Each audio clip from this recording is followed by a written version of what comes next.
వల్లభనేని వంశీ అరెస్టుకు సంబంధించి రాష్ట్ర వ్యాప్తంగా కూడా చర్చనీయాంశమైంది. ముఖ్యంగా ఏదైతే తెలుగుదేశం పార్టీ కార్యాలయంపై దాడి చేసిన కేసులో ఆయన నిందితుడిగా ఉన్నారో దీనిలో భాగంగా 88 మంది నిందితులుంటే చాలా మందిని అరెస్ట్ చేశారు, మరి కొంతమందిని ఇంకా అరెస్ట్ చేయాల్సి ఉంది. ఆ కేసు నుంచి తప్పించుకునేందుకు ఎవరైతే పిటిషనర్ ఉన్నారో ఆ పిటిషనర్ని కిడ్నాప్ చేయించడం, అతన్ని వ్యక్తిగతంగా దూషించడం లాంటి కార్యక్రమాలు చేయడంతో ఆ కేసు నుంచి తప్పించుకునేందుకు ఇంకొక కేసులో ముద్దాయిగా నిలబడాల్సిన పరిస్థితి అయితే వంశీకి వచ్చింది.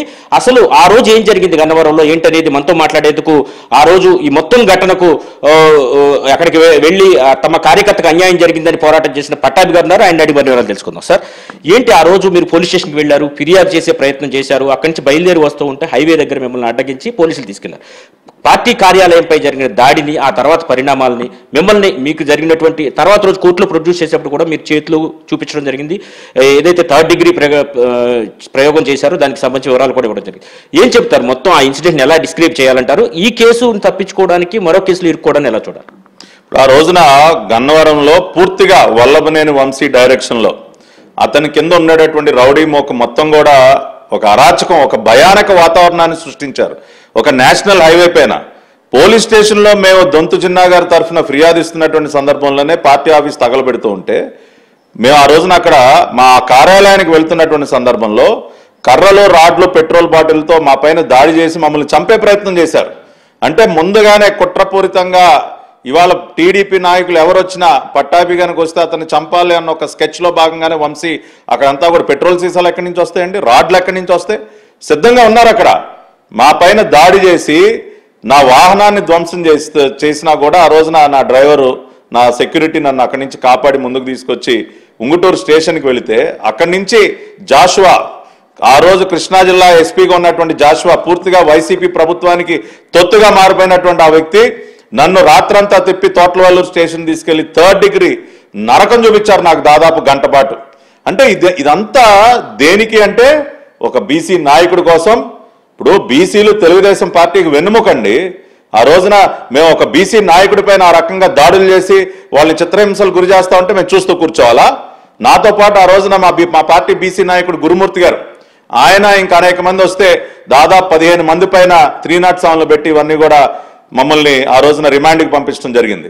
అంటే ఈ వంశీ ఆ రోజున మా పార్టీలో గెలిచి పార్టీ ఫిరాయించి ఆ గుడివాడ గుట్కా కొడాలి నానితో కలిసి క్యాజినోలు నడపటం, అక్కడ ఉన్నటువంటి అక్రమ మైనింగ్, గ్రావెల్ తవ్వకాలు, కొన్ని కోట్ల రూపాయలు దండుకోవటం, ఆ నియోజకవర్గంలో ఎవడు ప్రశ్నించినా సరే వాళ్ళపైన దాడులకు తెగబట్టం. అంటే వీళ్ళ అవినీతి అక్రమాలని ఎవడో కూడా ప్రశ్నించకూడదు. ఇవాళ పార్టీ మారి ఆ గుడివాడ గుట్కా గారితో కలిసి కొన్ని కోట్లు దిగమింగి జగన్మోహన్ రెడ్డికి కూడా ఆ రోజున కావాల్సింది ఇటువంటి నాయకులే కదా సత్య గారు. ఎక్కడికక్కడ దోచుకునేవాడే కావాలి, అరాచకాలు సృష్టించేవాడే కావాలి, దళితులపైన, బలహీన వర్గాలపైన దాడులు చేసేవాళ్ళే ఆయనకి ఇష్టమైనటువంటి వ్యక్తులు. అటువంటి వ్యక్తులపైన పోరాడినందుకు మా పైన ఇన్ని రకాలైనటువంటి కేసులు పెట్టారు. ఇవాళ మీరు ఒక్కసారి చూసినట్లయితే మొన్న 2024 ఎన్నికల్లో ఆ రకంగా చీవాట్లు పెట్టి వాతలు పెట్టినా సరే ప్రజలు ఇంకా కూడా బుద్ధి మార్చుకోకుండా, ఎవడైనా సరే ఏదో ఒక సందర్భంలో కొంత మనం మారాలని ఒక ఆలోచనకు వస్తాడు. ప్రజాస్వామ్యంలో ప్రజలు అటువంటి తీర్పు ఇచ్చిన తర్వాత కూడా వాతలు పెట్టినా కూడా, చెంపలు చెల్లుమనే విధంగా వాళ్ళకి బుద్ధి చెప్పినా కూడా ఇంకా వాళ్ళ పద్ధతులు మార్చుకోకుండా మళ్ళీ కిడ్నాపులు చేస్తారండి. ఇవాళ కంప్లైనెంట్ సత్యవర్ధన్ కిడ్నాప్ చేసి అతన్ని బెదిరించి ప్రలోభాలకు గురి చేసి స్వయంగా వల్లభనేని వంశీయే కారులో ఎక్కించుకుని కోర్టుకు తీసుకొచ్చాడు. ఆ రోజున కోర్టులోకి అతను అనుచరుల చేత పంపించి తప్పుడు స్టేట్మెంట్ ఇప్పించి మళ్ళీ అతన్ని వైజాగ్లో మళ్ళీ దాచిపెట్టే ప్రయత్నం చేశారు. ఇదంతా కూడా గమనించి ఆయన తల్లి, నా బిడ్డ ఎక్కడున్నాడో తెలియట్లేదు అయ్యా, నా బిడ్డను కిడ్నాప్ చేశారు, బలవంతంగా ఎవడో ఎత్తుకుపోయాడు అని ఫిర్యాదు ఇవ్వడంతో Vijayawada city police CP Rajasekhar Babu గారి నేతృత్వంలో మళ్ళీ గాలింపంతా కూడా చేపడితే వైజాగ్లో అతన్ని కాపాడటం జరిగింది. సత్యవర్ధన్ అనే ఒక దళితుడిని వీళ్ళ కిడ్నాప్ చెర నుంచి బయటికి తీసుకొచ్చి అతని స్టేట్మెంట్ రికార్డ్ చేసి, సార్ ఈ రకంగా నన్ను చేశారు, నన్ను వంశీ బెదిరించాడు, అతను రౌడీ మోకంతా కూడా నన్ను ఇట్లా ఈ రకంగా కిడ్నాప్ చేశారని ఫిర్యాదు ఇవ్వడంతో, అతని స్టేట్మెంట్ ఇవ్వడంతో ఇవాళ హైదరాబాద్లో అతన్ని అదుపులోకి తీసుకోవటం జరిగింది. కాబట్టి ఎన్ని జరిగినా కూడా ఇంకా బుద్ధి తెచ్చుకున్నటువంటి, ఇంకా మారినటువంటి ఈ సైకోల విషయంలో అత్యంత కఠినంగా వ్యవహరిస్తాం. ఏమైనా జగన్ రెడ్డి మన మీడియా ముందుకు వచ్చి ఏం మాట్లాడుతూ ఉన్నావు? నువ్వు ఏం మాట్లాడుతూ ఉన్నావు? ప్రజాస్వామ్యం లేదంట, తప్పుడు కేసులు పెడతా ఉన్నారంట. చూడు, నీ కింద పనిచేసినటువంటి నీ సైకోలు ఏం చేస్తా ఉన్నారో చూడు. ప్రజలు చివాట్లు పెట్టినా కూడా బుద్ధి తెచ్చుకోకుండా నీ సైకోలు ఏం చేస్తా ఉన్నారో చూడు. తప్పుడు కేసుల గురించి నువ్వు మాట్లాడతావా? గన్నవరంలో నా పైన 307, నన్ను చంపే ప్రయత్నం చేసి నా పైన 307. దొంతు చిన్న అనేటటువంటి బలహీన వర్గాలకు చెందినటువంటి నాయకుడి పైన ఆ రోజున దాడి జరగలేదా? అంటే ఆ రోజున మేము ప్రశ్నించకూడదా? అంటే వదిలేస్తే డ్రైవర్ సుబ్రహ్మణ్యం లాగా మా చిన్నగారిని కూడా చంపి ఇంటికి పార్సిల్ చేసేవాళ్ళు అండి ఆ రోజున పరిస్థితి ఏంటి? వాళ్ళకి అలవాటైపోయింది చంపి ఇళ్ళకి పార్సిల్ చేయటం. అదే కదా మీకున్నటువంటి ప్రేమ దళితులు బలహీన వర్గాల పైన. అందుకనే ఒక చంద్రబాబు నాయుడు గారు ఇవాళ ప్రతి ఒక్కరు కూడా ఆ రోజున చంద్రయ్య మాచర్లలో నడి రోడ్డు పైన పీకగోసి చంపారు. ఎంతమందిని పొట్టన పెట్టుకున్నారండి? వాళ్ళ కోసం అండగా నిలబడడానికే కదా మా గన్నవరం పార్టీ ఆఫీస్ తగలబెట్టింది. ఇవాళ ఇటువంటి అరాచకాలు చేసినందుకే కదా ప్రజలందరూ కూడా మీ పైన తిరుగుబాటు చేసింది. ఇంకా కూడా బుద్ధి తెచ్చుకోకుండా ఇదే విధంగా ప్రవర్తిస్తా ఉన్నారు అత్యంత కఠినంగా. ఇవాళ ఒకటే చెప్తా ఉన్నాం, జగన్మోహన్ రెడ్డి చెప్పు నీ సైకో మొక్కకి, ఇంకా ఇవాళ వంశీ చేసినటువంటి అరాచక పనులు చేస్తే ప్రభుత్వం అత్యంత కఠినంగా ఉంటుంది. ఎక్కడున్నా సరే ఈడ్చుకొచ్చి కటకటాలు వెనక్కి పంపిస్తాం. ఆ రోజు సాయంత్రం 4-5 గంటలకు ప్రారంభమైనటువంటి ఇన్సిడెంట్ రాత్రి 9-10 గంటల వరకు యథేచ్ఛగా కొనసాగింది. ఇంత జరిగినప్పటికీ టీడీపీ లీడర్స్ ఎవరైనా అక్కడికి వచ్చే వాళ్ళని కూడా రానివ్వకుండా పోలీసులు అడ్డుకోవడం, ముఖ్యంగా ఎట్టకేలకు బోడేప్రసాద్ గారి ప్రస్తుత ఎమ్మెల్యే ఆయన ఇక్కడ చేరుకుని అక్కడ సిచ్యువేషన్ని అందరికీ వివరించే పరిస్థితి వచ్చింది.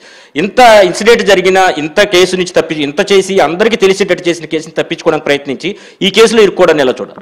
అంతే కదా. ఇప్పుడు కర్మ ఇప్పుడు ఏ రోజైనా మనకి అది అనుభవించి తీరాల్సిందే. మీరు చెప్పింది కూడా వాస్తవం. ఎక్కడికక్కడ మా నాయకులను రానివ్వకుండా బోడేప్రసాద్ గారు ఒక్కళ్ళే ధైర్యంగా, మరి నిజంగా ఆయన ఏమన్నా రకరకాల మార్గాల్లో ఏమన్నా వచ్చారేమో కానీ బోడేప్రసాద్ అన్న ఒక్కళ్ళు మాత్రం అక్కడికి వచ్చారు. ఆయన పైన కూడా దాడి చేశారు, ఆయన పైన కూడా మళ్ళీ కేసులు పెట్టే ప్రయత్నం చేశారు. అంటే గన్నవరంలోకి ఎవరిని ఎంటర్ కానికుండా మొత్తం పోలీసులు వీళ్ళ రౌడీ మోక్ అంతా కూడా ఒక కంచెలాగా ఏర్పడిపోయి, అంటే ఆ రోజున నిజంగా కూడా ఒకసారి తలుచుకుంటే ఒళ్ళు గగ్గురుపాటుకు గురవుతా ఉంది సత్య గారు. అంటే అసలు ఒక నేషనల్ హైవే గన్నవరం, ప్రశాంతంగా ఉండేటటువంటి గన్నవరం పక్కనే ఒక అంతర్జాతీయ విమానాశ్రయం, అటువంటి ప్రాంతంలో వీళ్ళు చేసినటువంటి దుర్మార్గాలు. ఆ తర్వాత కూడా మీకు గుర్తునే ఉంటుంది, ఇవాళ కడప ఎమ్మెల్యే మాధవి గారు, ఆవిడ ఆ రోజున ఎయిర్పోర్ట్ బయటకు వచ్చి ఏదో మోడల్ కోడ్ ఆఫ్ కాండక్ట్ విరుద్ధంగా పోస్టర్లు ఉన్నాయని ఆవిడ నిలదీస్తే, అరే విమానాశ్రయం బయట ఆవిడ వాహనాన్ని ఒక మహిళను కూడా చూడకుండా ఈ వంశీగాడు, ఈ సైకో ఒక మహిళ పైన కూడా దాడి చేయలేదా? ఇవాళ మాధవి గారి పైన మీరు దాడి చేయలేదా? ఆ రోజున మేము అప్పటికప్పుడు మళ్ళీ మా పార్టీ కార్యకర్తలందరినీ పంపించి ఆవిడని రక్షించుకున్నాం ఆ రోజున. అంటే ఒక్కొక్కటి గుర్తు చేసుకుంటాం. అంటే ఇతను ఈ సైకో మహిళలు, బోనమ్మ గారు ఇష్యూ అయిపోయిన తర్వాత మళ్ళీ మాధవి గారు, ఇంకా ఎంతమంది మహిళలు బలైపోయి ఉంటారండి వాళ్ళ గన్నవరంలో. బలైన వర్గాలు, దళితులు, మహిళలు ఎవరిని కనపడితే వాళ్ళు వీళ్ళకి కావాల్సిందల్లా ఏంటి? మింగటం, అడ్డంగా దోచుకోవటం, ఏది పడితే అది కబ్జాలు చేయటం, ప్రజల్ని చిత్రహింసలు గురి చేయటం. ఇటువంటి రాక్షస మోకకు వ్యతిరేకంగా ఆ రోజు మేమందరం చంద్రబాబు నాయుడు గారు, లోకేష్ గారి సారథ్యంలో మేము ఆ రోజున పోరాడాం. అంతేకాకుండా లోకేష్ గారు యువగలం పాదయాత్ర సందర్భంగా ఆయన పైన రాళ్లు రూపించినటువంటి ఈ సంఘటనలో కూడా ఈ దుర్మార్గుడే ఉన్నాడు. ఆ రోజున గన్నవరంలో గట్టిగా లోకేష్ గారు మాట్లాడినందుకు, ఇవాళ వల్లభనేని వంశీ సైకో వంశీని హెచ్చరించినందుకు ఆ రోజున లోకేష్ గారు పాదయాత్ర పైన రాళ్లు రోవలేదా? ఆ రోజున ఆయన పైన దాడి చేయలేదా? ఇట్లా చెప్పుకుంటూ పోతే ఇతను చేసినటువంటి రాక్షసపూరితమైనటువంటి పనులు ఇవాళ ఒక పుస్తకమే రాయించండి. ఇటువంటి వ్యక్తి నిజంగా కూడా సభ్య సమాజంలో అసలు రాజకీయ వ్యవస్థలో ఉండటానికి అనర్హుడు ఇతను. ఇటువంటి వ్యక్తి జీవితకాలం కారాగారంలో ఉండటమే కరెక్ట్. ఇటువంటి రాక్షసుల్ని ఎప్పుడు కూడా మన సమాజంలో ఉండనివ్వకూడదు. అంటే ఇన్ని జరిగిన తర్వాత కూడా ఇటువంటి పని చేశారంటే అసలు ఏమనాలండి వీళ్ళని? అంటే ఈ సత్యవర్ధన్ నిజంగా నాకు ఇంకోటి కూడా అనిపిస్తా ఉంది సత్య గారు, ఇవాళ మేము కాపాడాం కానీ నిజంగా అతని ప్రాణానికి కూడా ఏదన్నా అయ్యున్నా మనం ఆశ్చర్యపోవాల్సిన పని లేదు. ఇవాళ విశాఖపట్నంలో ఒక రకంగా ఒక దళిత బాలుడు యువకుడిని మేము కాపాడాం, అతని ప్రాణం ఇవాళ నిలిచిందంటే అది ప్రభుత్వం తీసుకున్నటువంటి చర్యల వల్ల. సరే సార్, ఫైనల్ గా ఒక విషయం చెప్పండి. ఆ పార్టీ కార్యాలయంలో దాడి చేస్తే ఒకవేళ కోపం చల్లారింది అనుకోవచ్చు, తర్వాత బయట కార్లు కూడా తగలబెట్టాలని ఎలా చూడాలంటారు? ఫైనల్ గా చెప్పి ముగింది. ఇప్పుడు వీళ్ళకండి అసలు అడ్డు అదుపు లేదండి. దీనికి కారణం ఏంటంటే జగన్మోహన్ రెడ్డి ఈ సైకోలందరికీ నాయకుడు పెద్ద సైకో. అతను టీవీలో లైవ్ లో చూస్తూ ఉంటాడు.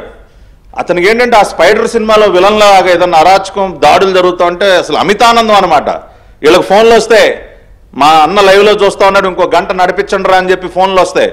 అంటే ఆ సైకోని తృప్తిపరచడం కోసం ఈ సైకోలందరూ కూడా పార్టీ ఆఫీసు ధ్వంసం చేశారు, వాహనాలు తగలబెట్టారు. ఆ తర్వాత కూడా ఆగలేదండి. బయట ఉన్నటువంటి అనేక మందిని ఆ రోజు నాకు తెలుసు మీకు కూడా కొంతమంది మీడియా వాళ్ళకు కూడా గాయాలయ్యాయి. ఆ రకంగా మీడియా వాళ్ళ కెమెరాలు పగలగొట్టి మీడియా వాళ్ళపై దాడులు చేసి ఎవరన్నా నిజంగా మాకు రక్షణగా వస్తే వాళ్ళపైన దాడులు చేసి ఆ రోజున నా భార్యను కూడా ఏ రకంగా నన్ను మాయం చేసేస్తే రాత్రంతా నేను ఎక్కడున్నానో తెలియకపోతే మా ఇంటి దగ్గర దాడి, నా భార్య పైన ఆ రోజున ఆంక్షలు విధించి నిర్బంధించినటువంటి పరిస్థితి. ఇవాళ అసలు ఇవన్నీ కూడా ఆ రోజున వాళ్ళకి ఏంటంటే ఎంతసేపు ఒక భయానక వాతావరణం సృష్టించి ప్రజల్ని భయపెట్టి పరిపాలించాలనుకున్నారు. అందుకనే ఇవాళ ప్రజాస్వామ్య పరిరక్షణ ఉద్యమం అని చెప్పి ఆ రోజున చంద్రబాబు నాయుడు గారు, పవన్ కళ్యాణ్ గారు, మోడీ గారు ఏకమై ఈ రాక్షస పాలనకి అంతం పలకడం జరిగింది. మొత్తం మీద వల్లభనేని వంశీ ఏ విధంగా పార్టీ కార్యాలయంపై దాడి చేశాడు, ఆ దాడి చేసిన కేసులో పిటిషనర్ ని బెదిరించేందుకు చేసిన కిడ్నాప్ వ్యవహారం ఇప్పుడు ఆయన అరెస్టుకు దారితీసిందని చెప్పుకోవచ్చు. ఒక రకంగా కర్మ ఏ విధంగా అయితే రిపీట్ అవుతుందో అదే విధంగా తాము చేసిన తప్పులే తమను ఇబ్బందులు గురి చేస్తాయని చెప్పేసి దానిలో భాగంగానే ఈరోజు వంశీ అరెస్ట్ అవ్వాల్సి వచ్చిందని పట్టాభి గారు చెబుతున్న పరిస్థితి అయితే ఉంది. Right Satya, thank you.